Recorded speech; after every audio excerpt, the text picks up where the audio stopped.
Hey Outdoorphoto, we're here with some 5D Mark IV reviews for you. So what we're going to be doing is just sharing an overview with you, and check back next week because we've got a special feature for you using long lenses and testing the dual pixel RAW system. Now, it doesn't work great on short lenses, as you'll see in this review. It really doesn't work until you start getting over 85mm. So for studio and portrait work, we lose a little bit of that. But for you guys out there in the wild with the long lenses, I think you're going to love this.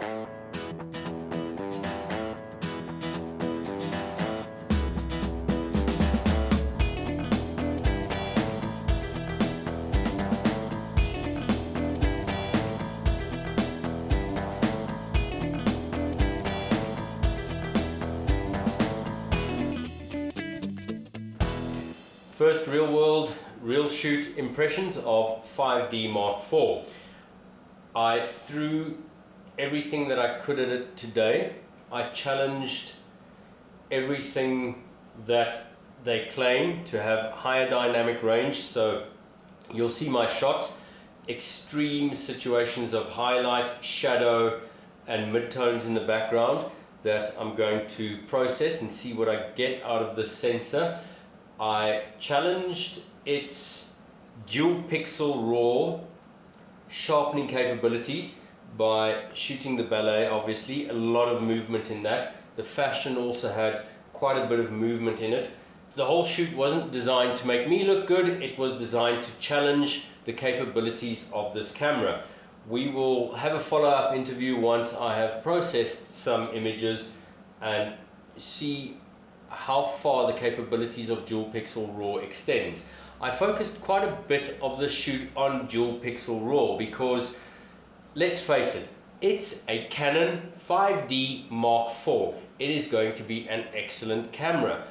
Far be it from me to go and challenge what millions and millions and millions and millions of dollars worth of R&D and Canon ingenuity are putting together over here. I take all of that for granted. I can see it in the images, I can see it's good, I can see its performance is good. What I'm interested in is how good is this dual pixel RAW shooting capability going to be revolutionary, or is it going to be something that we kind of put away? I shot both of my shoots, the entire shoot in dual pixel RAW, which is not the recommendation. The recommendation is that it's going to slow you down, it's going to make the camera a little bit cumbersome. I had to stop shooting at some point to go and check in my menu just to verify that dual pixel RAW was actually on, because I felt absolutely no lag. I was expecting to feel lag, I was expecting to feel the camera buffer, I was expecting to have those usual little moments where the camera is buffering and you have to stop shooting because nothing's happening on the trigger. I didn't experience that once. Focusing. I am in some serious doubt as to how much dual pixel RAW is going to help me. Not because I'm doubting the capabilities of dual pixel RAW, but the focusing system in here is that good that everything that I've looked at so far seems to be in. I seem to be already getting a better hit ratio with this camera and the focusing system that Canon have taken from 1DX Mark II and basically transposed a very similar, if not identical, focusing system into the 5D Mark IV. And I'm actually quite disappointed because I don't know if it's going to challenge dual pixel RAW as much as I hoped it would. I didn't just present it with a very easy, comfortable situation, and it was faultless. It wasn't hunting, it was fast, it was efficient, and to the best of what I can see off of camera and the little bit that I saw on laptop via Wi-Fi, it holds everything very well. So watch this space, because as soon as I've had a good look at these and processed these raw images, we will see what dual pixel RAW actually does. And we will also see whether it's necessary, because this focusing system is that good. So 5D Mark IV. Boy, we've been waiting a long time for this one. The basics: 30 million pixels, 7 times a second. Ample. I shoot 50 million and I shoot 21 million. 50 million sometimes feels like it's too much. 21 feels like it's a little bitsy sometimes. 30 million looks great. CF and SD, thankfully, I think for most, they didn't change over to CFast cards, which means even more money out of your pocket. CFast only necessary when you start really getting angry with your 4K video, but CF and SD, fantastic. They've added the earphone jack, which everyone that shoots video has been asking for. So we got earphone jacks, we got mic jacks, we've got HDMI out, and we've got 4K that comes off of a cropped area of the sensor that effectively changes your lenses. It gives you something that's a little bit smaller than a Super 35 chip, which is common to the cinema cameras and a lot of other video cameras out there, so not too foreign to people. Increased frame rates for video, so you can shoot 720 at 120 frames per second, you can shoot Full HD at 60 frames per second, and you can shoot 4K at 30 frames per second. Back to stills. The dual pixel autofocusing system is something worth jumping up and down about. Two aspects to it. One, as a focusing system, it gives you autofocus in video and it vastly improves your focusing system for stills. When I say vastly, I thought I would get excited about the other aspect of dual pixel RAW that they added, which we'll chat about just now. But dual pixel RAW focusing system that comes from the 1DX Mark II, superb, phenomenal, hit ratio is through the roof for me. I like shooting 85 1.2. I usually use a loss ratio of probably 3 out of every 10 shots that I know I'm going to lose. I think I've probably won 2 of those 3 back. It's that good. It is really that good. The first aspect that I got excited about was shooting dual pixel RAW files. Now what that basically means is it retains the information from the 2 micro sites, and you can go in afterwards and you can tweak a few aspects of your file. On the ear, it sounds like the most exciting part is that you can slightly, very slightly adjust sharpness of your file after the fact. Yes, it's not focus, you're not going to adjust your focus afterwards, but there is an element of sharpness that you can adjust slightly. Now, what happens is the longer your lens, the more that comes into play. So I tested it. I took to the extreme. I took a macro lens. I think it's the EF65, which is a ridiculous macro lens with a focusing distance of 1 centimeter or 2. And no, you cannot see anything there. It does absolutely nothing. 50mm lens, no, I did not see anything there. It does absolutely nothing. It starts showing you something from an 85mm lens onwards. If you are shooting 200mm, 400mm in the wild, you will be able to shift your sharpness ever so slightly. So effectively, from 85 onwards, if your sharpness is maybe just tip of the nose to the eye, no, I don't think so. Not from what I've seen anyway, from what I've been doing.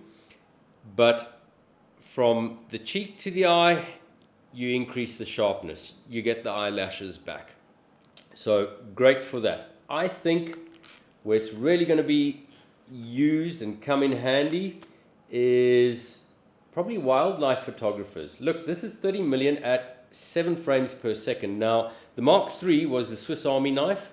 The Mark IV continues that tradition. You can comfortably take this camera anywhere and pretty much do anything with it. And I am guessing that dual pixel RAW shooting is going to get wildlife photographers excited, because with that 400mm lens, you know what I'm talking about, and you just want to shift the sharpness of the shot. It's there, it looks good. The other aspect that's exciting about that is shifting the bokeh. So if you think of your eyes and you close one eye, you get a perspective, you close the other eye, you get a slightly different perspective.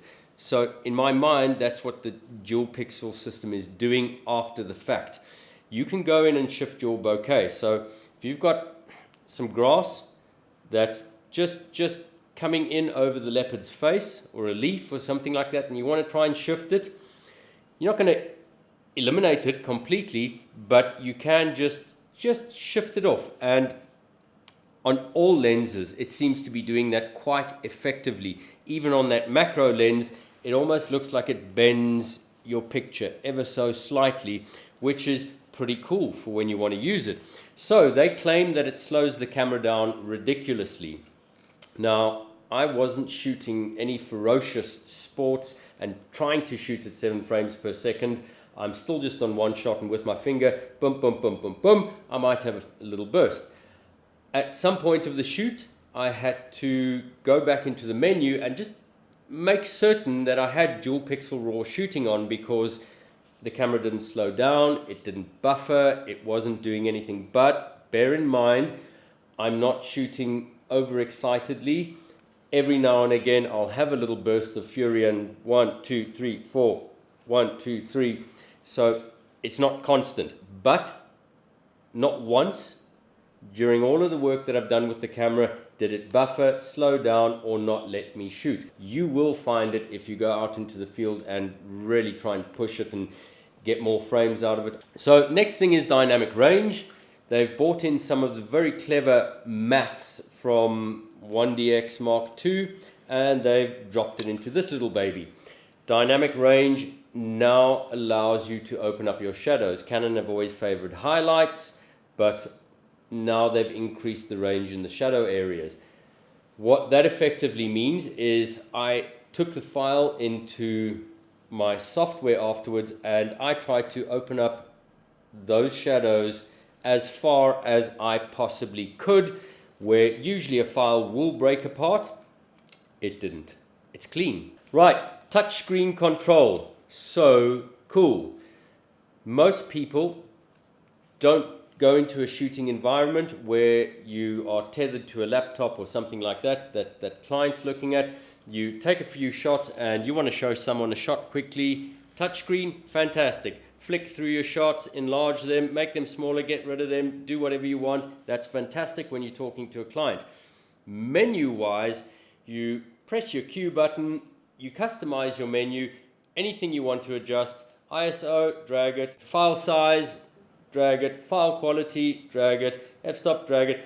Everything happens right over here. And after a little bit of getting used to it, it's superb. It's very, very functional. We're used to that with our smartphones. We live with that every day. It becomes very functional. Ergonomically, it feels great in hand. This little ridge over here has been improved ever so slightly. It fits nicely. I don't like all of these funny things that are attached to it, but that's how I got the sample from Canon. So I live with it for a while until I get my own, which I will be doing very soon. Menu layout, very, very comfortable. If you're coming from 5D Mark III, incredibly familiar.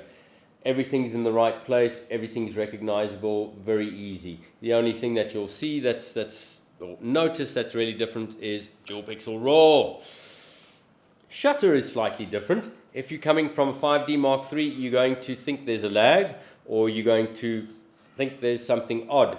That's just a case of getting used to it for a while. The shutter's been beefed up, it's been suppressed a little bit more, it's softer, it's silkier, it feels like a 5DS.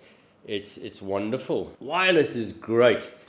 Very easy, very simple, works perfectly. You load the software onto your laptop, you switch your camera on, it gives you a little code, you punch in a code, it finds it. After a while, it gets a little bit annoying because every time you switch your camera on, the laptop is looking for its friend.